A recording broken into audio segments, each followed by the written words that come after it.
Welcome back, everyone, to another episode of Small Business Treasury. And today I want to talk about the dangers, risk, and consequences of wire fraud. Wire fraud is the most common type of fraud when it comes to associating it with treasury, cash management, liquidity, banking, all of those things. Wire fraud is the most common because it's considered a real-time gross settlement. In the treasury world, that just simply means once it's out, it's very difficult to come back in. So today I want to really emphasize the importance of making sure you have good treasury policies in place within your organization, because if you're issuing wires for type payments, or maybe you're sending out payments to vendors or other types of contractors or even employees at times, having good treasury practices in place is going to reduce the amount of times and the exposure to wire fraud. Wire fraud is the most type of vulnerable aspect the company will have, because it's so quickly to release the amount, thinking that you can reverse it or you can get your money back if something happens. But many times small business owners and growing businesses discover that those things are not very feasible. So in this channel, we want to talk about and educate the importance of having treasury as a function within your organization. Now, at multi-billion-dollar organizations, there's a specific treasury department that has their VP, their director, their treasury manager, their senior analyst, and their junior analyst in the treasury department. Now, many small companies and growing companies, they don't have that type of structure nor that type of capital available to facilitate or implement an entire treasury function or entire treasury department within their organization. So the purpose of this channel is to help educate those small business owners and growing enterprises to implement this through their CFO, their leaders, their C-suite, and even you as a founder to be aware of the risk and the importance of having treasury as a department, as a function, as a type of key player within your organization. Even though you may not have the entire hierarchy planned out, you can have the best practices in place that multi-billion-dollar organizations use, right? So this content that I produce, I want to help educate a lot of the individuals who are small business owners. My family comes from a small business background. I've seen the risk, I've seen the exposure, I've seen how dangerous it is if they don't have good practices in place. I've worked in it at a corporate level where we're at a billion-dollar organization where there's an entire treasury department and an entire structure in place to make sure that all of these policies are followed, and we are doing best practices to eliminate the types of risk within the organization. All right, so going back to the main topic of today's video is wire fraud. Wire fraud is very, very common when it comes to tackling organizations. And many times people think that risk and exposure and problems, they exist because someone hacks into their banking platform. They're able to send money out from their banking platform because they got into their logins. And even though that type of fraud does happen, the most common type of fraud is actually a type of psychological attack on the organization, right? And I've seen this happen many, many times in my career, or I've seen at least the attempt. And I've seen some people be successful in other organizations that I used to work at, how wire fraud was very, very common, and they approached it in a way from a psychological perspective. So the most common way and wire fraud comes through is impersonation. So what typically happens is these hackers, these individuals, these thieves, they're very knowledgeable, they're crafty, they're very creative when it comes to targeting certain organizations. And I've mentioned it in other videos that smaller organizations are a significant bigger target to these types of individuals because they're much more vulnerable and they're less experienced and they're less protective than the larger organizations. The larger organizations still face a lot of fraud on an ongoing basis, but the thieves are well aware that they have an entire treasury department in place to prevent those types of frauds from happening. In smaller organizations, you usually have just a CFO who maybe doesn't have a lot of corporate experience. Maybe you have a few accounting staff, depending on the size of your organizations. If you're in the growing phase, between a couple million and above, then you may be starting to get to that point where these types of the treasury exposure, the treasury risk, the importance of having it as a department is becoming very, very important as your enterprise grows, because treasury is there to protect the capital that you've worked so hard to obtain. So in these thieves, when they get very creative, they usually target through email. And they target the individual within the team who doesn't have a lot of experience, who doesn't have a lot of knowledge in the treasury function, who doesn't have a lot of knowledge when it comes to best practices.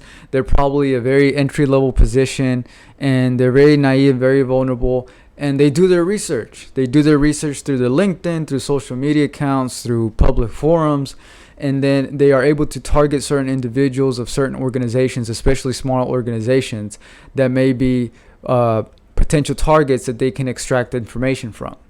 So I'll give you an example of the most common, or one of the most common ways of wire fraud is processed through smaller organizations with individuals who don't have a lot of experience, but most importantly, organizations that don't have good treasury policies in place, because the individual may be inexperienced, and many large organizations may have inexperienced individuals, but they have strong policies in place that prevent fraud from happening. So at the end of the day, the responsibility and accountability falls on the C-suite, the CFO, the head of accounting, the chief executive, especially the founder. They need to be making sure that they have good treasury policies and practices in place to prevent fraud from happening. So what ended up happening is the thief will target the individual at an entry-level position, usually an AP specialist or someone working in accounts payable, who disperses funds. Disbursement is another way of saying they pay out, right? The money goes out of the bank account. So they initiate a payment, okay? Or they send an invoice to the individual initiating payment on the banking team, whatever it may be. Those thieves, those criminals, they usually target those individuals through email, and they get very creative. They create very, very detailed emails that makes it look legit, makes it look like it's a particular vendor, right? And if they're very, very creative, they'll impersonate a current vendor of the organization. So they'll impersonate a current vendor or maybe a new vendor, but in this case, we'll use the example of a current vendor. They will impersonate a vendor of the current organization that they've done business with in the past. So when the AP specialist receive this an email, they are thinking they are speaking to someone from a previous vendor that they've interacted in the past. Okay, and that is where the danger comes in, because these emails, they are typically hacked if it's coming from a non-known source. So if it's a source that is not known from the direct vendor, they can create false emails, false logos, false signatures, and all of that. They target the AP specialist of your organization, and they said, hey, by the way, we changed our banking information. Here is the bank letter. Please send this invoice XYZ to this bank account. And everything looks legit. Everything appears to be normal. And the AP specialist receives the email and says, oh, okay, I just got to make another payment of $25,000, $250,000, $2.5 million, whatever the amount is, right, to this vendor that they assume it's a vendor that they worked with in the past, and that they are requesting a bank change. That right there is where your gap of lack of treasury policies are within the organization. Because a strong organization, a billion-dollar company, they have very strict policies in place when a request from an existing vendor or a new vendor requests for a new bank account. Because that's where the prime scenario happens, where you think it's innocent, but that's where fraud happens. When a vendor says, hey, we're changing our banking information, you may think that you're speaking to the vendor, but you're actually speaking to a hacker. So large corporations at $1 billion level, in my position in particular, we are responsible to make sure that we have policies in place to make sure that those criminals have to go through a certain process whenever we make bank changes. Because whenever those policies are there to are designed to catch fraudulent activities. Okay, so the policies in place are there to protect the organization. But if your organization doesn't have treasury policies in place, then the AP specialist who receives the invoice, they receive the bank notice saying that there's a new bank account, they're going to issue payment. And many times these invoices may request, hey, can you send a wire because we have to do an expedited receivables from our clients, blah, blah, blah.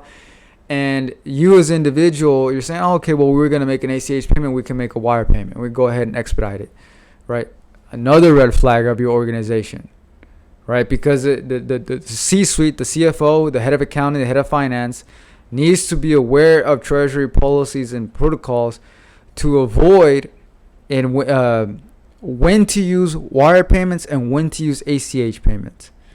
But especially when to implement these policies and procedures to make sure that whenever a payment is being initiated, that you're sending it to the right person, to the right vendor, to the right contractor. Okay. But anyway, so let's say an organization that's a smaller team, they don't have these in place.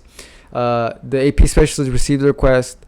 They send, and let's assume this particular person also has the ability to send wires and ACH because they're responsible for the banking platform because they issue payments, which is another big red flag for small businesses and growing companies. But those are ways that they stack against each other. They compound. Each little thing that you don't think is a big impact in your organization, they compound over time. So this individual receives the invoice from what they believe is a legitimate vendor when in reality it's a hacker. They received the invoice for $25,000, sending it to a new bank account, not thinking much about it. They have the ability to make changes in the bank account, issue payments, a single person, not dual controls, just one single person. They go in there, they go into the banking platform, they issue payment to the new bank account. Boom, you find out next week, over the weekend, that person that you thought you sent money to, that you thought was a legitimate vendor, turns out they were a criminal, and they were impersonating the vendor. Okay, and the thing is this: if they're cross border, if they are overseas, if they are whatever, you're not getting that money back, because those are, now you're talking into international jurisdictions and laws in recovering capital. If it's within the United States, you may not get your money back, but at least you can file certain complaints with the certain authorities and see if you can recover that through litigation. But if it's overseas, it's very difficult to recover that. So then you find out over the next few, maybe the next week, over the next few weeks. Sometimes it takes 3 weeks for the individuals, for the organization to find out, because they eventually get a new invoice from the actual vendor that says, hey, this is our invoice that we are issuing to you. Please make payment to the original bank account. And the AP specialist is looking down at the invoice and saying, wait a minute, I paid this a couple weeks ago. Why am I getting another invoice? And then that's when it's discovered that the original invoice that was sent out, it was sent out to a criminal impersonating the vendor. And then that's a wire fraud right there, because they issued the payment, and the organization thought they were making an actual payment to the vendor when they were just making a payment to the criminal. They sent a wire funds, and they could send it to a U.S. bank account, and then that individual, once they receive it in the U.S. bank account, they can send that to a cross-border bank account. So exit the money outside the United States, so it makes it even more difficult to track it back. Right? These are all forms of wire fraud that takes place every single day. In large corporations, we have strict policies in place to prevent that type of fraud from happening. But smaller organizations, they're exposed to that. They're exposed to that type of risk. And it's your responsibility as the founder, the CFO, the head of accounting, to bring awareness to your organization so you can protect the capital within your organization. Okay? A large corporation losing $25,000 on a single event invoice doesn't really make that much of an impact. But if for a growing organization, a small business, $25,000 is a couple weeks of work. Right? Now you're jeopardizing payroll, you're jeopardizing your other vendors, you're jeopardizing your payable, your debt services. Right? So these things are very important, because you may not think Treasury is an important aspect because it's not the sexy topic to talk about. But it is what keeps your company protected. And the role of the founder is to make sure that you are protecting the capital of your organization, right? So you don't necessarily need to have a treasury department, but it is your responsibility to be aware and protect the capital and have good policies in place. And that's the purpose of this channel, is to educate the founders on the potential exposure, the potential risk that is associated to wire fraud, ACH fraud, check fraud, all sorts of other fraud, right? How to protect the capital. You have employees that are working very, very difficult to earn revenue for the organization. You want to make sure that you're doing your part to protect that capital. Whether that's a C-suite executive, whether it's a head of accounting, whether it's a CFO, or whether that's a founder, right? So I encourage you all to continue to watch these videos. I share my experience from a corporate treasury background. I have 10 years in the profession. I love what I do. I'm a treasury manager now. I oversee over $100 million in capital across 125 bank accounts. You know, I've been doing this for a very, very long time, and I'm very passionate about it. And I want to help small business owners be aware of the potential risk and exposure that there is for large corporations and small corporations, right? I come from a small business background. My family was small business owners. They didn't have a lot of these policies in place. They were at risk many times throughout their career, right? So now my job is to help educate the individuals and the small business owner and the growing enterprises, right? It doesn't necessarily have to be $1 million, $2, $3, $5 million in revenue, but the organization that's grown between $15 and $50 million, they're also going to be exposed to this, because at that point is when you start to notice the importance of treasury and what exactly treasury is in your organization. And many times, the most important step that you can take in your organization is just to become aware. Because when you're aware, you can take action. You can make up a plan. You can consult with the right people. You can ask the right questions. You can go to your bank and ask the right questions. You can ask other professionals. You can ask consultants, right? You can leave comments in the video, and I can get back to them as soon as I can. When you ask questions and you become aware of the risk and exposure that is potentially happening in your organization, you're taking the first step to preventing things from being a victim to your organization, and protecting the capital within the company, right? So continue to watch these videos. I'm gonna post a lot more in the coming weeks. If you have questions, send them to me, put them in the comments, send them to my email. If you want to speak to me directly one-on-one, you can book a call. There's links in the video. And if you want guidance on specific questions that you have a specific problem to, and you just want to consult with someone, you know, let's talk about it. I can help you come up with a plan. I've been doing this for 10 years, and I can almost guarantee that there's no problem that small businesses have encountered that I haven't seen throughout my career. Anyways, that's all for this video, and I'll see you all in the next one.